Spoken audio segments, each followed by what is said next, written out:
കൂട്ടുകാരെ, ഞാനൊരു പുതിയ വീഡിയോ ആയിട്ടാണ് നിങ്ങളുടെ മുന്നിൽ വന്നേക്കുന്നത്. ഒത്തിരി സന്തോഷമുള്ളൊരു ദിവസമാണ്. ഞാനിന്നൊരു യാത്ര പോയേക്കുമായിരുന്നു. അപ്പോൾ ആ യാത്രയിൽ കിട്ടിയ സന്തോഷമാണ് കേട്ടോ ഇത്. സന്തോഷമെന്ന് വെച്ചാൽ വലിയൊരു സന്തോഷം. ഞാൻ കുറേ നാൾ മുമ്പ് മഴയുള്ള സീസണിൽ ഒരു മരം നിറയെ നമ്മളെ ഫോക്ക് സ്റ്റൈൽ പൂത്ത് കിടക്കുന്നത് കണ്ടിട്ടുണ്ടായിരുന്നു. അപ്പോൾ അന്ന് ആ പൂവ് തീരാൻ വേണ്ടി കാത്തു നിൽക്കുമായിരുന്നു. ഇപ്പോൾ ആ പൂവൊക്കെ തീർന്ന് അതിൻ്റെ പൂവുള്ള ടൈമിൽ നമ്മൾ എടുക്കുന്നത് ശരിയല്ല. കാരണം ആ പൂ തീർന്നിട്ട് ആ കാ പൊട്ടി അത് പോളിനേഷന് വേണ്ടി വേറെ ഏതെങ്കിലുമൊക്കെ മരങ്ങളിൽ ചെന്ന് പറ്റി പിടിക്കും. അപ്പോൾ അതിന് ശേഷം ഇപ്പോൾ പൂവൊക്കെ തീർന്ന് ഇനി നമുക്കിത് നട്ടുപിടിപ്പിക്കാവുന്ന സമയമാണ് അടുത്ത സീസണിലേക്ക്. അപ്പോൾ നമുക്കിതിൽ ഫ്ലവർ വരും. അപ്പോൾ ഒരു മരം നിറയെ ഫോക്ക് സ്റ്റൈൽ ഓർക്കിഡ് നിൽക്കുന്ന കണ്ടിട്ട് ഞാനതെല്ലാം ഒരൊറ്റ ചുവടാണ് കേട്ടോ. ഇത് ഇത്രയും വലുതായിട്ട് നിൽക്കുന്ന ഒരൊറ്റ ചുവടാണ്. 25 പ്ലാന്റുള്ള വലിയൊരു ചുവടായിരുന്നു. അപ്പോൾ 25 പൂങ്കുല ഇങ്ങനെ പിടിച്ച് നിൽക്കുന്നതെന്ന് ആലോചിച്ച് നോക്കി, എന്ത് മനോഹരമായിരിക്കുമെന്ന്. അപ്പോൾ ആ ഓർക്കിഡ് എനിക്ക് കിട്ടിയിട്ടുണ്ട് ഫോക്ക് സ്റ്റൈൽ. അപ്പോൾ ഇത് ഫോക്ക് സ്റ്റൈലാണോ എന്ന് ചിലർക്ക് സംശയം വരും. അപ്പോൾ നിങ്ങൾക്കാണെങ്കിലും ഫോക്ക് സ്റ്റൈൽ അല്ലാത്ത മരവാഴയും തങ്ങളിൽ നിങ്ങൾക്ക് തിരിച്ചറിയാനുള്ളൊരു ഇത് ഞാൻ കൊണ്ടുവന്നിട്ടുണ്ട്. ഇത് ആദ്യം നമുക്ക് നോക്കാം. ഇതാണ് ഒരു മരവാഴ എന്നൊക്കെ പറയുന്ന ഇത്. അതിൻ്റെ ലീഫുകളുടെ അകലം നിങ്ങൾ കാണുന്നുണ്ടല്ലോ. ഒരു ലീഫ് വന്ന് കഴിഞ്ഞിട്ടുണ്ടെങ്കിൽ ഒരു ലീഫ് കഴിഞ്ഞിട്ടുണ്ടെങ്കിൽ ഒത്തിരി ഗ്യാപ്പിട്ടിട്ടാണ് മേലിലോട്ട് ഒരെണ്ണം വരുന്നത്. കണ്ടോ? അതാണ് ഒന്നാമത്തെ തിരിച്ചറിയാനുള്ള ഒന്നാമത്തെ ഇത്.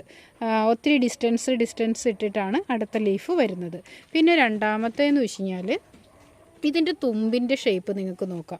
ഈ ലീഫിൻ്റെ തുമ്പിൻ്റെ ഷേപ്പ് കണ്ട ഇങ്ങനത്തെ ഒരു ഷേപ്പാണ് ഇതിൻ്റെ ലീഫിൻ്റെ തുമ്പിൽ വരുന്നത്. കണ്ടോ? ഇങ്ങനെ ഒരു ഷേപ്പായിരിക്കും ലീഫിൻ്റെ തുമ്പിൽ.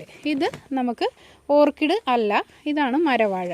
അപ്പോൾ ഇതിൽ ഫോക്ക് സ്റ്റൈലിൻ്റെ ഇനി നമുക്ക് നോക്കാം. ഫോക്ക് സ്റ്റൈലിൽ എങ്ങനെയാണെന്ന് നോക്കാം. ഇത് കണ്ടോ? ഫോക്ക് സ്റ്റൈലിൻ്റെ ഇലകളെല്ലാം ഇതുപോലെ അടുത്തടുത്തിരിക്കും. കണ്ടോ? ചേർന്ന് ഫുള്ള് ടൈറ്റായിട്ടിരിക്കും. ഇലകളെല്ലാം ഇങ്ങനെ അടിങ്ങിയിരിക്കും. അടുത്ത പൂങ്കുലകൾ വരുന്നുണ്ട്.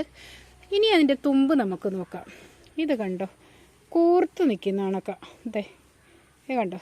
എല്ലാത്തിൻ്റെ തുമ്പ് നിങ്ങൾക്ക് കാണാൻ പറ്റുന്ന രീതിയിൽ നോക്കട്ടെ. കണ്ടോ? ഇങ്ങനെ ഒന്ന് കത്രികയ്ക്ക് വിട്ട കണക്കിരിക്കും. എന്തോ കടിച്ചെടുത്തതുപോലെ നിൽക്കും. കണ്ടോ? എല്ലാ തുമ്പുകളും എന്തോ കടിച്ചെടുത്തതുപോലെ നമുക്ക് തോന്നും. ഏത് തുമ്പെടുത്താലും ഇങ്ങനെ കടിച്ചെടുത്തേക്കുന്ന കണക്ക് തോന്നും. അതാണ് ഇതിൻ്റെ തെളിവ്. ഫോക്ക് സ്റ്റൈലിൽ ഓർക്കിഡും മരവാഴ അത് തങ്ങളിൽ പൂക്കാത്ത, ഇതിനെല്ലാം കോമൺ ആയിട്ട് മരവാഴയെന്ന് പറയും. എന്നാലും ഇതിന് പൂക്കാത്തതും പൂക്കുന്നതും തങ്ങളിൽ തിരിച്ചറിയുന്നത്. ഈ പൂ നിങ്ങൾക്കറിയാമല്ലോ, നല്ല വയലറ്റ് കളറും അതായത് ഒരു പർപ്പിൾ കളറും വൈറ്റും ചേർന്ന് നല്ല കൊലയായിട്ട് പിടിക്കുന്ന ഓർക്കിഡാണ്. അപ്പോൾ നമുക്കൊരു 25 പ്ലാന്റ് ഉണ്ട്.